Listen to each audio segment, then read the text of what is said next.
Xin chào, hello from Vietnam, known as the land of the ascending dragon because of its geographical shape on the world map. And right now, at this very moment, we are at the Mae Sheng Sanctuary, recognized by UNESCO as a World Cultural Heritage. Located at the mountainous border in Quang Nam province in central Vietnam, the sanctuary dates back from the 4th to the 13th century CE. Tower temples dedicated to Hinduism are found within the sacred site. These were made using fired brick with stone pillars and decorated with scenes from Hindu mythology. Many of these towers were damaged during World War II and the Indochina Wars. Since then, restoration and conservation work have been consistently done. After that lesson in history, we moved to the very exciting Tung Chai, or basket boat. These boats are made of bamboo, shaped into baskets, or more like half a giant coconut with a bench inside as seats. Right now, I am on the basket boat. Now, the basket boat can accommodate about 2 passengers and, of course, the driver. It's here on the Hoi River. You can have about 30 to 40 minutes, and they have activities, one of which is to get on another boat that takes you for a spin. The experience itself is like riding a roller coaster for a very short time, but at dizzying speeds. After that, the boats gather around a makeshift stage for a one-song karaoke party.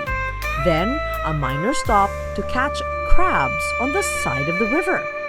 Our day ended at the Hoi An ancient town. This is a well-preserved trading port dating from the 15th to the 19th century and, as of 1999, a UNESCO World Cultural Heritage Site. At a Hoi An silk factory, we were showed how silk threads and fabrics are created. Everything silk was sold here, from table decorations, dresses to lanterns. It was fascinating watching the sewers create artworks made of silk to be shipped all over the world. The Hoi An ancient town is filled with pedestrian-friendly streets lined with cafes serving delicious Vietnamese coffee, clothes, and souvenirs. And at night, Hoi An lights up as boats ply the river, where passengers can cast a small lantern adrift along with their heartfelt wishes. Here in central Vietnam, people go to Bana Hills. In Bana Hills, we will find this bridge, which is the Golden Bridge. Now, these hands represent the hands of Buddha, while the gold of the Golden Bridge represents prosperity. To get to the picturesque 500-foot-long Golden Bridge, one has to first walk the route, passing through walkways and shops to reach the Bana cable car, which holds the world record for the longest non-stop single-track cable car at 19,032 feet in length. It's a comfortable ride fitting 8 people per car. The ride itself is 15 minutes long with a nice view of the hills. One advice I can give is to go there early or stay in the area, as the Golden Bridge gets packed with people.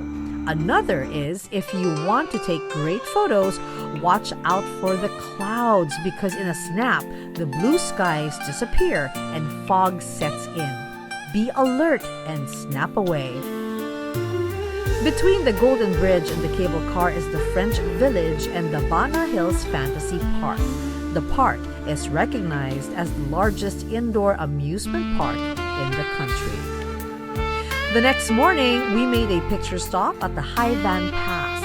This is recognized as one of the world's top 10 most beautiful coastal roads, connecting northern and southern Vietnam with an impressive view of blue skies, green forests, and lush mountains.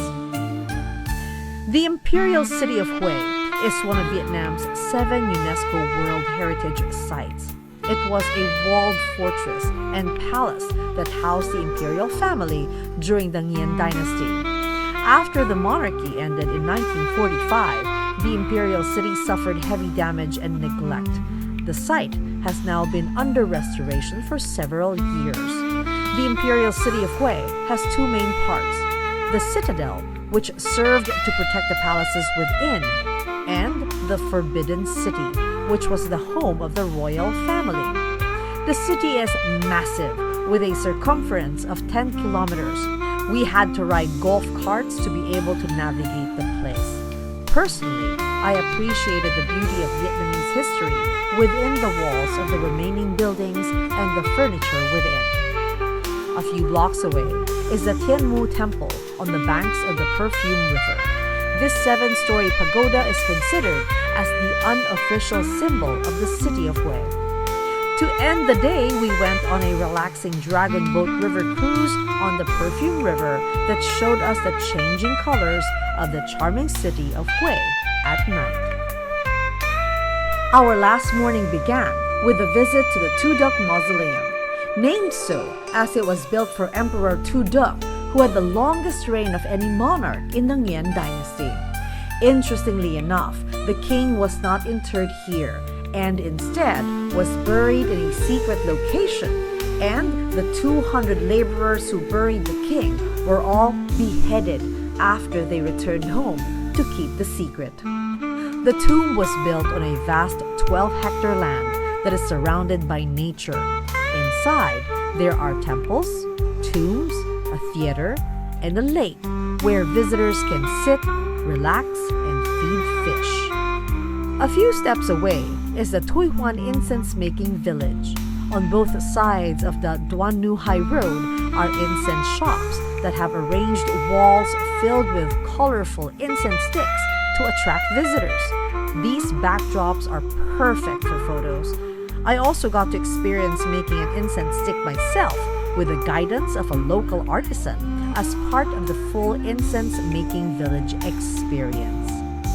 My visit to Vietnam ended with a brief stop by the Dragon Bridge in Da Nang before going home. That was a great, albeit short visit to Vietnam. But before I go home, come on Da Nang, come on Vietnam. Till we meet again.